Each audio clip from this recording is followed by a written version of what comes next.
십계명은 여러분이 너무나 잘 아시는 내용이죠. 어, 저희가 갈라디아서를 함께 보았을 때, 이 구약의 율법에 대한 그 내용을 함께 좀 이야기 나눴습니다. 구약의 율법이 우리에게 어떤 유익을 주느냐라는 그 포인트인데요.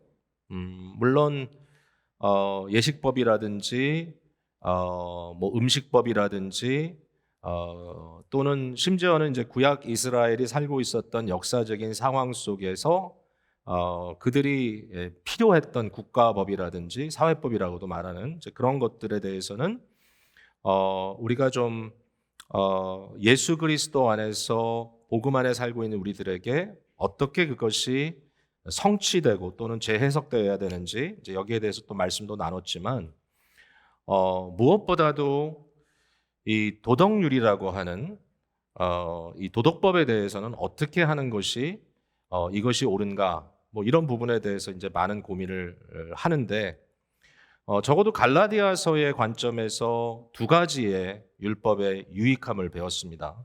첫 번째는 죄를 죄로 드러나게 하는, 그러니까 죄를 깨닫게 하는 어떤 목적이었다는 것이죠.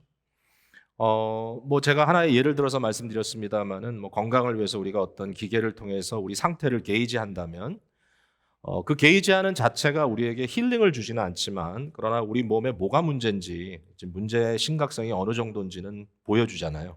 그처럼 율법이라고 하는 것은 복음을 떠나서 그 율법 자체가 우리에게 어떤 힐링을 가져다 줄 기능은 없지만 그 능력은 안 되지만 그러나 그것이 우리에게 어떤 문제가 우리의 어떤 죄가 있는지 죄의 문제가 어떤 건지를 보여주는 굉장히 중요한 역할을 해준다. 죄를 죄되게 한다. 두 번째는 뭐냐면 우리를 그리스도께 인도하는 역할을 한다 그랬습니다. 특별히 초등교사라는 말을 썼는데 이제 구원의 역사가 이렇게 흘러가는 그 과정에서 구약의 이스라엘, 구약의 하나님의 백성을 위해서는 율법이 초등교사처럼 마치 아직 장성하지 않아서 아들이기는 하지만 그러나 아들로서의 유업을 누리기에는 적합지 않은 그런 어린 아이들에게 과연 아버지의 아들로 산다는 것이 무엇인지, 그 유업의 영광을 누리는 것이 무엇인지를 결국은 초등교육처럼 이렇게 가르치고 또 이끌어주는 그런 역할을 한다. 궁극적으로 그리스도 예수 안에 성취된 복음으로 우리를 이끌어가는 그 리딩 해주는 역할을 한다. 그래서 복음의 필요를 우리에게 깨우쳐 주는 거죠. 그리고 제가 말씀드렸지만 예수 그리스도의 대속 사역이나 우리가 말하고 있는 여러 가지 구원의 그 부요한 현실에 대해서 이야기할 때 이 율법에 쓰여져 있는 내용들이 우리에게 필요한 그래마, 필요한 단어들을 제공한다. 그 개념들을 깨달음으로써 우리가 복음의 역사를 좀 더 잘 이해할 수 있다라고 말씀을 드렸었죠. 자, 오늘은 우리가 출애굽기에 왔고요. 이제 갈라디아서가 아닌 출애굽기에 왔고 출애굽기에서 특별히 십계명이라고 하는 이 도덕률에 있어서 가장 이 핵심이 되는 내용을 다루는 시간이 되었습니다. 물론 우리 주님 예수께서는 이제 이 계명을 더 축소하셔서 두 가지로 얘기했죠. 너의 모든 것을 다하여 내 하나님을 사랑하라. 그리고 내 이웃을 내 몸과 같이 사랑하라는 두 개의 계명에 이 대강령이라고 말씀하셨는데 그 말은 뭐냐면 거기에 모든 계명은 이렇게 걸려 있다. 그러니까 그것이 끊어지면 다 떨어진다. 근데 거기에 결정적인 단어는 사랑이죠. 사랑. 그 사랑에 대한 이야기를 이제 하는 건데 오늘은 특별히 이것이 익스팬드되어 있는 이제 10가지로 익스팬드되어 있는 그런 폼을 가지고 이것이 우리에게는 어떤 의미를 주는가라는 이제 고민을 해보는 겁니다. 자, 이것이 율법의 세 번째 용도라고 제가 말씀드리고 싶습니다. 자, 첫 번째 용도는 죄를 깨닫게 하는 것, 두 번째는 그리스도에게 인도하는 것, 그리고 세 번째 용도가 있습니다. 세 번째 용도. 세 번째 용도는 무엇이냐? 이것은 소위 우리가 이제 사용하는 요리문답. 요리문답이라는 건 요리할 때 쓰는 게 아니라 기묘한 교리를 정리해 놓은 문답이죠. 그래서 이것을 교리문답이라고 해야 되는데 웨스트민스터 신앙고백에 같이 이제 덧붙여 있는 대요리 문답과 소요리 문답이 있고요. 또 우리가 작년 즈음에 같이 공부했던 벌써 재작년부터 시작을 했던 것 같은데 하이델베르그 요리 문답 여러분 기억하실 겁니다. 그런 요리 문답을 보면 대체적으로 세 가지를 다루고 있습니다. 세 가지. 첫 번째는 뭐냐면 우리가 사도신경이라고 하는 우리의 신앙 고백을 중심으로 이야기할 수 있겠죠. 그래서 우리가 무엇을 믿는가, 우리 구원에 대하여, 특별히 구원을 베풀어 주신 하나님에 대하여 기본적인 이 지식을 설명해 주는 우리의 믿음에 대한 어떤 정리가 나오고요. 그리고 그 다음에 나오는 게 십계명입니다. 십계명의 내용을 잘 설명해 줍니다. 이 계명이 각자 무슨 의미를 갖고 있는지, 우리는 그것을 어떻게 지켜야 하는지. 그 다음에 또 하나 나오는 게 뭐냐면 주님 가르치신 기도입니다. 주기도문. 그래서 이 주기도문에 그 페티션들을 하나씩 하나씩 이렇게 잘라가지고 우리의 기도의 내용은 무엇이어야 되는가, 이걸 가르치는 거죠. 그러니까 이 소위 말하는 요리문답은 그걸 정리해 놓은 거예요. 무엇을 믿어야 되는가, 우리의 삶은 어떻게 살아야 되는가, 그 다음에 어떻게 기도해야 되는가. 자, 이 중간에 나오는 십계명에 대한 얘기입니다. 하이델베르그 요리문답은 십계명을 이렇게 얘기합니다. 이것은 성도가 어떻게 살아야 할 것을 보여준다. 그러니까 단순히 첫 번째 율법의 용도처럼 죄가 뭔지를 보여주는 게 아니라 이 세 번째 용도는 성도의 거룩한 삶의 모범을 보여주는 것입니다. 성화가 과연 어떻게 이루어져야 되는가? 성도가 예수 그리스도 안에서, 이제 복음 안에서 새로운 삶을 살아야 되는데 하나님 나라의 백성으로서 우리가 어떻게 살아야 될 것인가를 이 영원한 도덕률이 우리에게 가르쳐 주고 있다. 그 내용이 십계명이다라고 이렇게 설명하는 겁니다. 자, 그러니까 너무 중요한 거죠. 이 세 번째 유스가 굉장히 중요합니다. 세 번째 용도. 그래서 십계명은 우리가 성도들이 오늘도 복음 안에서도 함께 배우고 고민하고 그 의미를 잘 깨달아서 적용해야 되겠구나. 이제 이렇게 우리가 생각해야 된다는 거죠. 오늘 이 10계명을 여러분에게 다 설명한다는 것은 사실 좀 어렵죠. 짧은 시간 안에. 그렇지만 제가 적어도 이건 할 수 있을 것 같아요. 이 10계명의 결국 그 중심은 사랑이다. 사랑에 대해서 여러분께 좀 설명할 수는 있을 것 같고, 이 10계명의 정신에 대해서 여러분과 함께 나눌 수는 있을 것 같아요.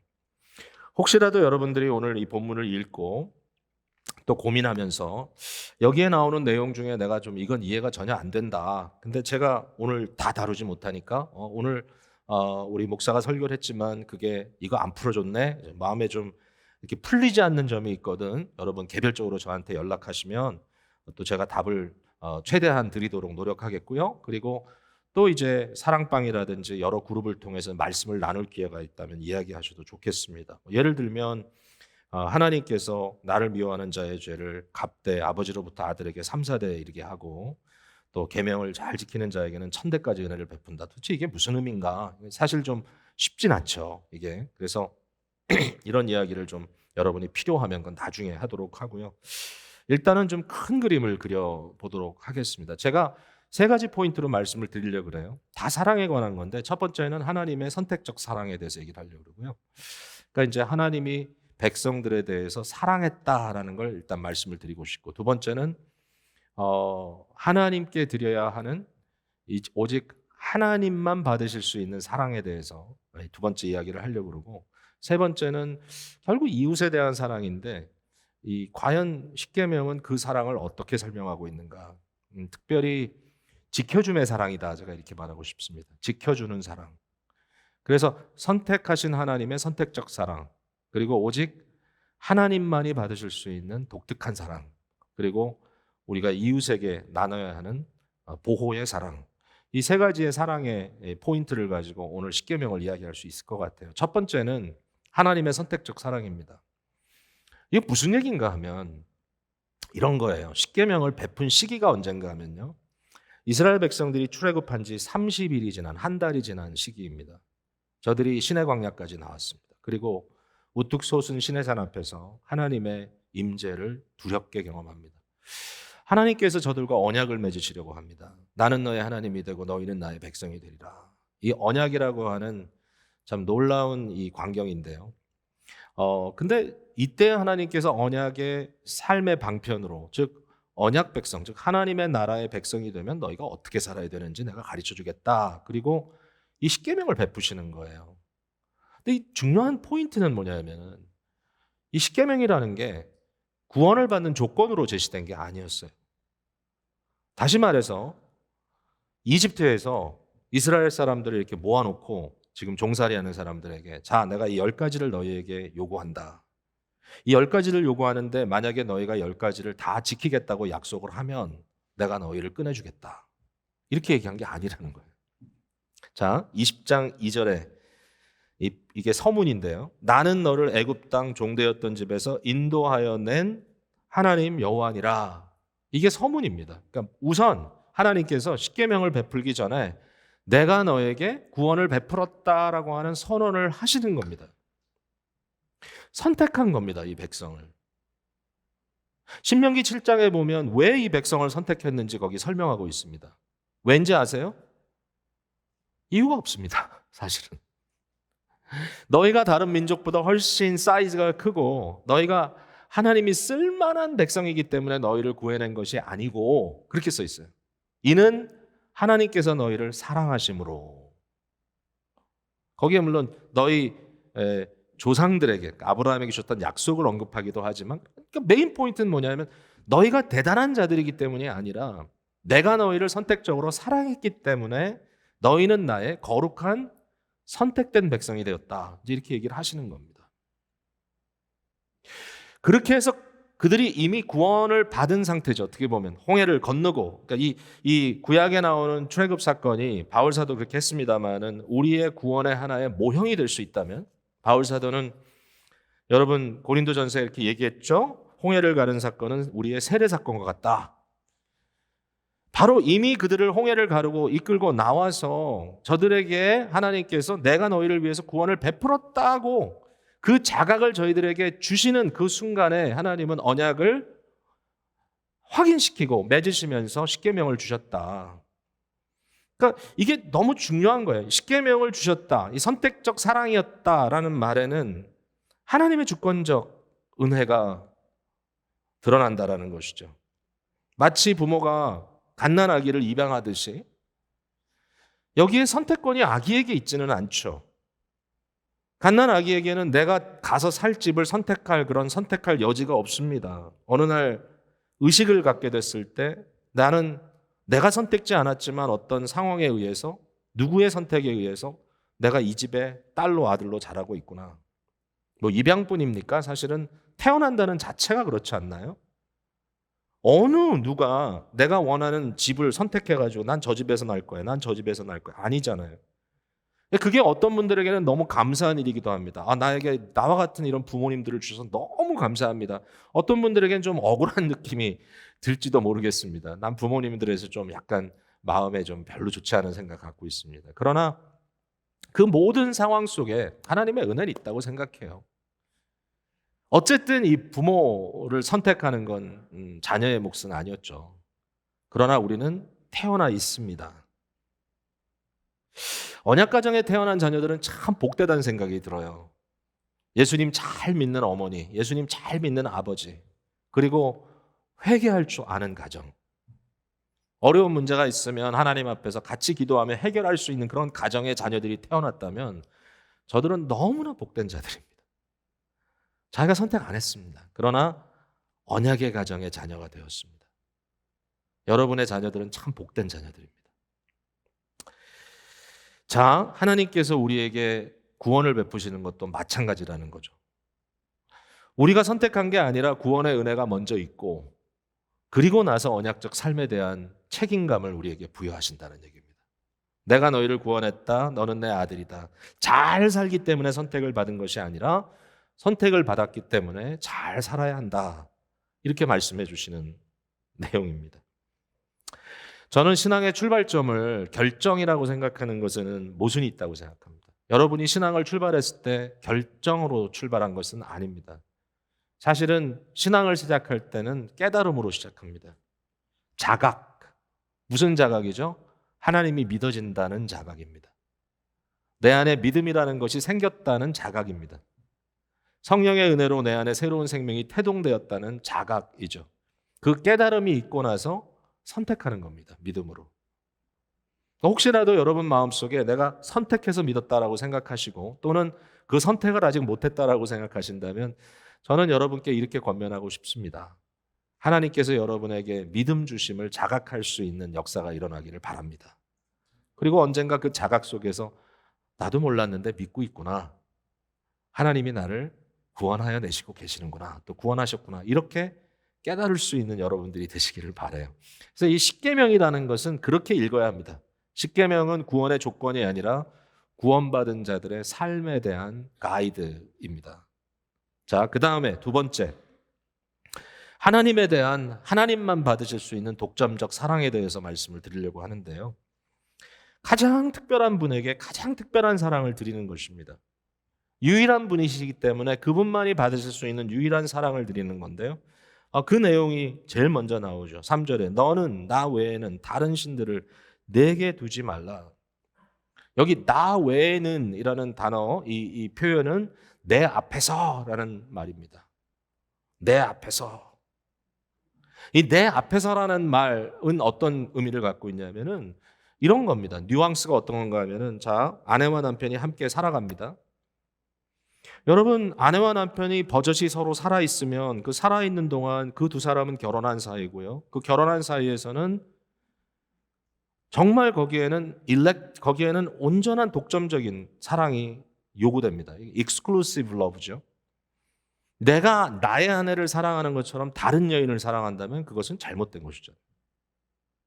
그러니까 둘 사이에 결혼이 성립돼 있고 서로 살아가는데 자, 누가 한 분이 돌아가시면 적절한 시기에 상황이 돼서 재혼을 한다는 건 전혀 부끄러운 일이 아닙니다. 성경에 여기에 대해서는 허락이 돼 있어요. 결혼이 끝나는 시기는 언제냐? 죽음이 왔을 때. 그래서 결혼 서약할 때도 그러잖아요. 죽음이 우리를 나눌 때까지. 그때까지는 내가 당신만을 사랑하겠다. 근데 살아있단 말입니다, 지금.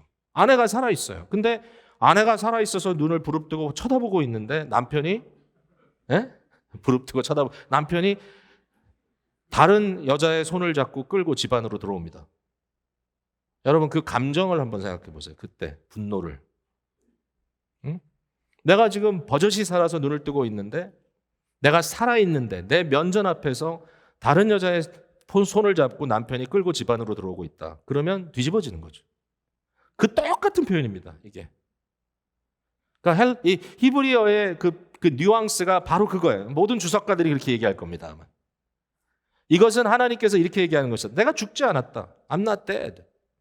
난 버젓이 살아있고 나는 버젓이 유일한 창조주이고 너의 생명의 근원이고 너희가 너된 것은 오직 나로 인하여 된 것이고 나밖에 없다.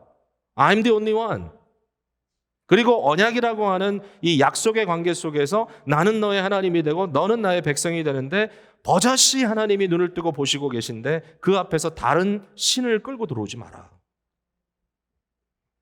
그러니까 여러분 이 우상숭배는 어리석죠. 왜냐하면 일단 아무리 참 인간이 참 어리석지만 이건 정말 어리석은 일이죠. 우리에게 창조주는 한 분이시고 그 하나님 유일하십니다.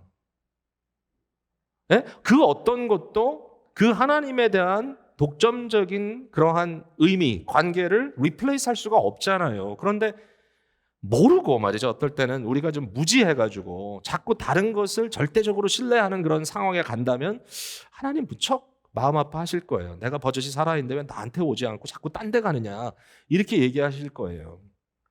그러니까 이건 굉장히 중요한 말씀이에요. 하나님만 하나님께서 받으시기에 합당하신 사랑으로 사랑해야 된다. 근데 정말 또 하나의 중요한 의미는 뭐냐면 하나님께서 원하시는 것은 나를 제발 왜곡시키지 말라는 거예요. 하나님이 하나님 자신을 절대로 왜곡받고 싶지 않으시다는 거예요. 그게 이제 두 번째 계명입니다. 너를 위하여 새긴 우상을 만들지 말고 위로 하늘에 있는 것이나 아래 땅에 있는 것이나 땅 아래 물속에 있는 어떤 형상도 만들지 말고 그것에게 절하지 말라. 이 말은 단순히 우상을 만들지 말라는 말만은 아닙니다. 그러니까 우상을 만든다는 건 뭐예요? 나무를 깎아가지고 형상을 만들고 뭐 심지어는 짐승의 형상을 만들기도 하고 이래가지고 그 앞에서 하나님이라고 절을 하는데 더 심각한 문제는 뭐냐면은 이 사람들이 우상을 만들었을 때 나무라고 생각하나요? 짐승이라고 생각하나요? 뭐라고 생각하죠? 이게 하나님을 우리에게 보여주는 형상이라고 얘기하는 것입니다. 어떤 이제 잘못을 저질렀나요? 아론과 백성들이 바로 이 십계명을 받는 그 순간입니다. 저들이 40주야를 기다리지 못해서 야, 빨리 가나안 약속의 땅에 가야 되겠는데 도대체 모세는 어떻게 된지 모르겠으니까 아론에게 얘기합니다. 우리를 좀 이끌고 갈 수 있는 신을 만들어내라. 아론이 나무로 깎아서 4발 달린 짐승의 형상을 만들고 거기에다 금을 붙이고 황금 송아지를 만들어가지고 높이 올려놓고 하는 말이 뭐라 그랬죠? 바로 이것이 너희를 애굽 땅에서 건져낸 여호와니라 그랬습니다. 여러분, 속상해도 이렇게 속상할 수가 있을까요? 우상을 숭배하는 것도 너무나 큰 죄인데 그 우상을 가르쳐서 바로 여호와 하나님이다라고 이야기하는 것은 얼마나 마음 아픈 일인지 모릅니다. 여러분, 이런 일 당한 적 있으세요? 분명히 나는 그렇게 말하지도 않았고 나는 그런 생각을 가지지도 않았는데 어떤 사람이 여러분에 대해서 다른 사람에게 잘 아는 것처럼 설명을 합니다. 아, 저분은 이걸 좋아하고 저분은 저걸 싫어하고 저분은 이렇게 말했고 저분은 이런 생각을 하고 계신다. 근데 그 말이 어떤 의도에서 나왔든지 간에 아무리 좋은 의도에서 나왔다 할지라도 나중에 그 내용을 내가 들어보니까 나와는 전혀 상관없는 얘기를 내가 했다고, 그게 내 생각이라고, 나는 그런 사람이라고 표현을 했단. 얼마나 마음의 상처가 돼요. 얼마나 마음에 괴롭습니까? 사랑하는 사람들에 대해서는 그렇게 할 수가 없는 거죠. 여기 3번째 계명도 마찬가지입니다. 너는 내 하나님 여호와의 이름을 망령되게 부르지 말라. 주의 이름을 망령되게 부르지 말라는 뭐 영어로 욕할 때 거기 하나님 이름을 집어넣어서 욕하지 말라 정도가 아니고요. 그건 뭐 당연한 거고요. 그것 정도가 아니라 하나님의 이름은 하나님에 대한 거잖아요. 그 하나님의 이름을 아무데나 붙이지 마라. 하나님이 이렇게 말씀하셨다. 하나님이 저렇게 말씀하셨다. 하나님이 이걸 원하신다. 하나님이 저걸 원하신다. 여러분, 사도 바울이 갈라디아에서 제 앞부분에 아주 너무나 강한 어조로 말한 게 있잖아요. 내가 너희에게 전했던 예수 그리스도의 그 단순한 복음 외에 다른 말을, 다른 복음을 이야기하면서 그게 하나님의 생각이라고 전하는 자들은 하늘의 천사라 할지라도 저주를 받을지어다. 그 말을 몇 번씩 하잖아요. 하나님의 마음을 아프게 하는 게 뭡니까? 하나님이 아닌데, 하나님은 그런 분이 아닌데, 하나님이 그렇게 말씀하지 않았는데 그렇게 했다라고 얘기하는 거예요. 하나님은 그런 분이 아닌데 알지도 못하면서 하나님에 대해서 결론을 내리고 실망하고, 하나님이 그런 분이 아닌데 사람들에게 그런 분이라고 소개하고, 하나님이 그런 분이 아닌데도 마치 그렇다고 이야기하고 하나님의 이름으로 악을 행하면 하나님이 얼마나 마음 아프겠는가.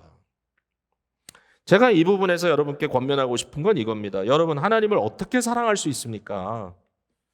하나님에게 요구되는 하나님이시기 때문에 너무나 당연히 드려야 되는 이 하나님의 독점적인 사랑의 중요한 그 사랑의 내용은 무엇일까? 그것은 바로 하나님을 바로 아는 겁니다. 하나님을 바로 아는 겁니다. 하나님을 알기 위하여 애를 쓰는 겁니다. 사도 바울이 말한 것처럼 내 평생의 소원, 하나님을 아는 지식에 더 깊이 들어가는 것. 하나님의 사랑, 그리스도 안에 하나님의 사랑의 그 넓이와 그 높이와 그 깊이와 정말 그 모든 디멘션을 너희가 더 잘 알기를 원한다. 바울 사도 말하기를 예수 그리스도를 아는 것이 나의 마음의 평생 소원이고 그리스도의 죽음에 참여하고 그리스도의 부활에 동참하는 것이 나의 라이프타임 고얼이다. 왜냐하면 그게 하나님을 사랑하는 법이기 때문입니다. 감정적으로 아무것도 모르면서 사랑합니다라고 외치거나 막 이상한 찬양 가사들을 붙여놓고 찬양이라고 거기에 열광하면서 막 하나님에 대해서 이상한 얘기를 하면서 혼자 감정에 빠지는 게 사랑이 아니고, 하나님을 올바로 알고 그 올바로 된 하나님에 대한 지식을 추구하고 사모하고 거기에 나의 라이프를 인베스트하는 것이 바로 사랑이다. 하나님 사랑하는 방법이다. 그것을 좀 생각해 볼 수 있을 것 같아요. 뭐 여러 가지가 있지만 그 중에 중요한 하나가 그거라고 생각합니다. 한 가지만 더 말씀을 드리겠습니다. 자, 우리를 선택하신 하나님의 선택적 사랑, 우리가 하나님께 드려야 하는 독보적, 오직 유일한 특별한 하나님을 향한 하나님에 대한 사랑, 그 다음에 3번째가 있다면 하나님께서 우리에게 부탁하시는 이웃에 대한 보호의 사랑입니다. 보호의 사랑. 이게 무슨 얘기를 하는 건가 여러분 아마 이해를 하시면 좋겠는데요. 십계명은요, 이 법이라는 것은요, 힘 있는 자들이 이용해서 그 법을 통하여 사람들을 묶기 위해서 만들어 놨다는 건 잘못된 법입니다.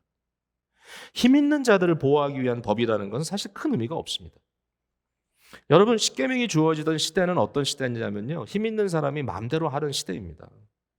무력을 쓸 수 있는 능력이 있는 사람은 그 무력으로 상대를 제압하면 그만입니다. 근데 법이라는 것은요, 무력을 쓸 수 없는 사람들을 위해서 만들어 놓은 겁니다. 힘으로 해서는 안 되기 때문에, 사람이 보호받아야 되기 때문에, 그게 바로 약자를 보호하는 법의 기능이죠.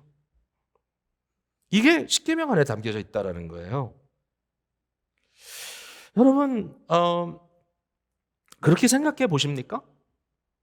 안식일의 개념을 한번 생각해 보겠습니다. 8절에 안식일을 기념하여 기억하여 거룩하게 하라. 엿새 동안은 힘써 내 모든 일을 행할 것이나 일곱째 날은 내 하나님 여호와의 안식일인즉 너나 내 아들이나 내 딸이나 내 남종이나 여종이나 내 가축이나 모든 머무는 객이라도 아무 일도 하지 말라.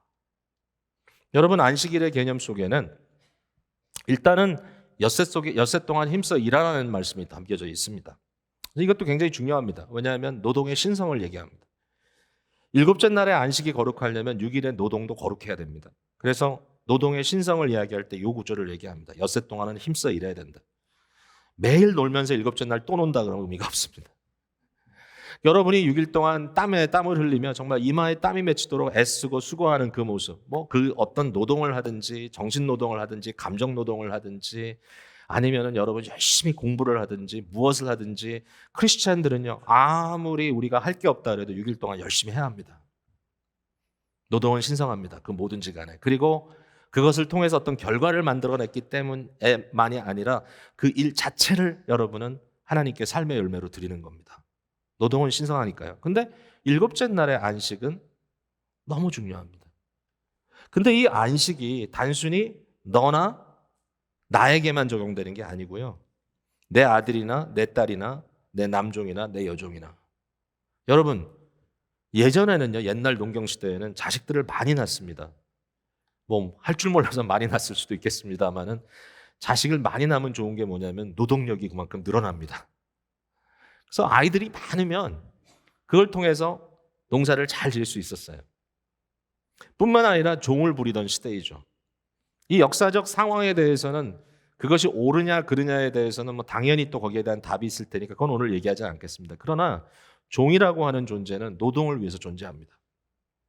당시의 종은요, 사실 얼마나 인격적으로 파괴되는 이 행위인가 하면요, 종은요, 인격자가 아닙니다. 종은 사람이 아니고요, 그냥 말을 하고 움직일 줄 아는 물건이라고 생각했습니다. 저들은 쓰다가 버리는 겁니다, 종은. 그래서 그 종이라는 개념 속에 하나님께서 이스라엘 백성들에게 뭐라고 얘기하셨냐면 너희 동족을 너희의 종으로 영구히 삼지 말라 그랬습니다. 그래서 희년의 제도를 주셨습니다. 인격이 회복되는 날을 반드시 허락해 주겠다는 얘기죠. 근데 이와 같은 종들, 내 남종이나 여종, 이들에게 안식일은 하루를 풀로 쉬게 하라는 겁니다. 여러분, 이것은 그 당시에 이런 제도가 없었던, 정말 어느 지역에도 그런 것이 없었던 그 시대에 정말 놀라운 소셜 시큐리티를 주시는 겁니다. 너희의 자녀들, 너희의 남종과 여종을 저들이 죽을 때까지 부리다가 버리지 말고 저들이 정상적인 활동을 할 수 있도록 저들에게 쉼을 줘라. 오늘 이제 메인 구절이 내가 오늘 내 행복을 위하여 내 계명하는 여호와의 명령과 규례를 지킬 것이 아니냐라고 신명기에 모세가 이스라엘 백성들에게 40년 후에 설교하는 내용을 정했는데, 너의 행복을 위하여라는 이 구절이 정말 중요하다는 생각을 해봅니다. 하나님의 법, 하나님이 이스라엘을 위하여 베푼 법, 그 영원한 도덕법은요, 행복한 법입니다. 함께 사는 공동체의 동행하는 법입니다. 모세는 이스라엘 백성들에게 마지막에 이렇게 얘기합니다. 너희는 행복자로다. 이 세상에 어떤 누구가 이처럼 우리에게 가까이 오셔서 그의 마음을 펼쳐주시고 베풀어 주시는 하나님을 둔 백성이 있느냐? 하나님은 너희에게 이와 같은 행복을 추구하는 삶을 주셨다. 여러분, 너무 중요합니다. 소셜 시큐리티라고 하는 것은 어떤 사람이 실패하고 넘어져도 크게 다치지 않고 다시 일어설 수 있는 기회를 주는 것이죠. 어떤 사회에서는 실패하고 다시 재개할 수 없습니다. 왜냐하면 사회 보장이 없기 때문에 그렇습니다. 가난한 자들은 계속 가난하고 계속 강자에게 유린당하며 살아야 되는 평등의 기회가 전혀 없는 곳도 있습니다. 감사하게도 우리는 어느 정도 사회의 도움을 받고 어떤 이 소셜 시큐리티라고 하는 보장 속에 살 수 있는 그런 사회 속에 살아가서 미국이라는 나라는 나름대로 약자를 보호하는 그런 정신을 갖고 있는 나라라고 생각할 수 있고, 노약자들, 또 장애우들, 뭔가 남들과 같은 필드에서 경쟁을 해가지고는 이길 수 없는, 어쩔 수 없는 입장에 있는 자들, 외국인, 이방인들에게도 그들에게 배려함으로 살아갈 수 있도록 도와주는 넉넉함이 있는 사회여야만 하고 또 였던 것 같은데 요즘은 좀 무너지는 것 같은 느낌이기도 합니다. 십계명이 하나님의 공의라면 그 공의는 하나님은 사람을 보호하는 법이지 사람을 죽기까지 망가뜨리는 법이 아닙니다. 저는 부모에 대한 법도 그렇다고 생각합니다. 내 부모를 공경하라. 이 무슨 얘기입니까? 부모에 대한 그 부모권의 무게를 인정하라는 겁니다. 더 이상 부모가 그 무게를 보여줄 만큼 능력이 없다 할지라도, 그들이 노약자가 돼서 결국은 자녀들이 움직이는 대로 움직일 수밖에 없는 상황에 간다 할지라도 더 이상 사회에 불필요한 존재가 됐다는 식으로 그들을 내치지 마라. 부모를 무겁게 생각하라. 사도 바울은 여기에다 하나 더 하죠. 너의 자녀들을 노엽게 하지 마라. 왜냐하면 자녀들을 많이 노엽게 했던 시대이기 때문이죠. 너희 자녀들의 인격을 짓밟지 마라. 자녀들의 인간됨을 인정해주고 너희 스스로의 목적을 위하여 자녀들을 이용하지 마라. 힘없는 자들을 보호하는 것이 살인하지 말라입니다. 힘없는 가정이라도 그 경계를 지켜줘야 되는 것이 간음하지 말라입니다. 여러분, 다윗 생각나지 않습니까? 왕이기 때문에 궁궐 위에서 온 천하를 바라보면서 이거 다 내 거다. 그 중에 한 여인이 발견됐어요. 밧세바라는 여인. 그리고 그 여인을 취했습니다. 그 여인을 취한 것을 감추기 위해서 그 남편을 죽였습니다. 바로 이 얘기입니다. 너희가 한 나라의 국가의 왕이라 할지라도 나의 법의 경계를 넘어가지 마라. 네가 아무리 무력을 쓸 수 있다 할지라도 살인하지 마라. 간음하지 마라. 지켜줘야 될 것을 지켜줘라. 너에게 힘이 있다 할지라도 그 힘을 절대로 너의 욕망을 위해서 사용하지 마라. 정당하게 써라. 그것뿐이 아니죠. 도둑질하지 말라. 내 이웃에 대하여 거짓 증거하지 말라. 누구 생각납니까? 아합과 이세벨 생각나지 않습니까? 나봇의 포도밭을 빼앗기 위해서 사람들을 세워서 그에게 대해서 거짓 증거를 하게 하고 그를 돌로 쳐서 죽이게 하고, 그리고 나봇의 포도밭을 취했던 아합과 이세벨에게 하나님은 가만두지 않았죠. 저들을 눈여겨보겠다고 말씀하시고 저들의 최후에 저들이 흘린 피를 개가 핥아먹는 비참한 현실을 너희들에게 주겠다고 말했습니다. 왜? 나봇의 피가 흘려졌기 때문입니다. 여러분, 무고한 피를 흘리는 것은 하나님이 기뻐하는 일이 아닙니다. 하나님은 공의로우신 하나님이시기 때문에 이 문제를 심각하게 다루고 계시는 겁니다. 십계명은 힘 있는 사람이 법이라는 칼을 휘두르라고 주신 것이 아니라, 십계명은 하나님의 사랑과 공의를 사회 공동체 속에 아름다운 소셜 시큐리티로 너희가 가져야만 한다고 주시는 말씀이에요. 예수님은 이 정신을 너무나 잘 아셨습니다. 약자에게 담보를 취한다면 뭐 어떡합니까? 빚을 졌는데 그 빚을 갚지 않기 때문에 담보를 취한다 할지라도 그 취한 담보가 그 사람의 생명이라면, 그날 밤에 유일하게 그것밖에 덮고 잘 것이 없다면 날이 추워지기 전에, 밤이 가기 전에 그 옷을 돌려주라. 여러분, 아무리 돈이 좋아도요, 돈 때문에 사람 죽이지 마세요. 여러분, 어떤 랜드로드가 여러분을 짜내서 결국 여러분 망하게 하려고 하는 마음으로 했다면 그건 좋은 랜드로드 아니에요. 살 길을 줘야 돼요. 어떻게 해서든지. 책임은 져야 돼요. 우리가 삶 속에. 그러나 그 책임을 지고 살아갈 수 있는 길을 열어줘야지. 여러분들에게 만약에 그런 권한이 주어져 있다면 이건 뭐 내 거니까 내 거 갖고 내가 한다는데. 여러분, 내 거를 가졌다는 건 힘이죠. 그 힘이 하나님의 긍휼과 공의 속에 녹아 들어가야 합니다. 이것이 우리 주님의 마음입니다. 약자가 힘이 없다고, 외국인들이 말 못한다고, 이민자들이 뭔가 지금 어려움에 처했다고, 그것을 짓밟는다? 그것을 기독교적 하나님의 공의적 정신이라고요? 그렇지 않습니다. 여기에 이제 한 가지만 제가 결론적으로 말씀을 드릴게요. 뭐냐면 10번째 계명입니다. 내 이웃의 집을 탐내지 말라. 내 이웃의 아내나 그 남종이나 그 여종이나 그의 소나 그의 낙이나 무릇 내 이웃의 소유를 탐내지 말라. 이 탐내지 말라는 말씀이 살인하지 말라라든지 간음하지 말라든지 도둑질하지 말라는 내용과 오버랩이 되는 것 같아요. 근데 굉장히 중요한 포인트입니다. 10계명이 완벽한 이유는 10번째 계명 때문입니다. 왜냐하면 이것은 단순히 행위가 아니고 마음의 동기까지 치고 들어가고 있기 때문입니다. 너의 마음에 탐심을 품는 자체도 하나님은 제재하신다. 너의 마음도 너의 것이 아니다. 너의 마음도 주의 소유다. 주께서 다스려야 한다.